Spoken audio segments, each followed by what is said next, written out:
har 3 minutda o'tadi deyapti. U drondan Hali kirgani yo'q. Hali poligonga u iltimos hali 12 kun vaqti bor ekan. 12 kundan keyin jang maydoniga kirar ekan. Rostovdan egallab olgan joy Ukrainani egallab olgan joyiga turibdi ular poligonga dedi. O'li jang maydoniga 12 kunga qutqarishim kerak bo'ladi. Iltimos sizdan 12 kun vaqt qoldi. Men qanday qilib bu videolarni ko'ramanki, onajon mana besh olsam bo'ladim. Ona kelasa umid bor kelasa degan videolar. Shu vijdon bilan ko'raman. Qanday yashayman? Qanday yashayman? Videolarni ko'rib qanday ishlayman? Hech qaysi onaga bu kunimni ravo ko'rmayman. Hatto dushmanimga.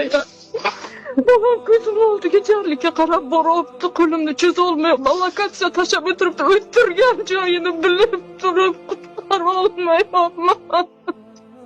Yondaroqsiz ketgan bo'lsa ham qidirsam o'tirgan joyini lokatsiyasigacha ko'rib o'tiribman.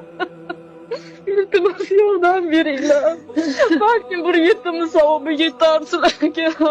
Savobi iloyim jannatlarga yo'llansin o'zlaringizga. Iltimos yordam beringlar. 12 kun vaqtim qoldi. 12 kun o'g'limni yo hayoti, yo mamoti.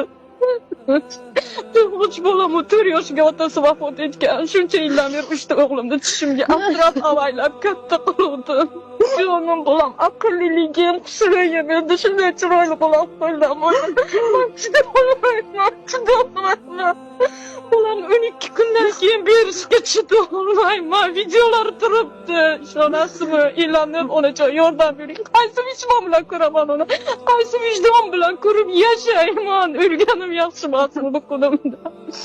Iltimos, iloji bo'lsa, nima qilish kerak bo'lsa, yordam bering. Jonim uka.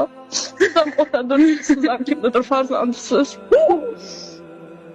Endi mamdayda men endi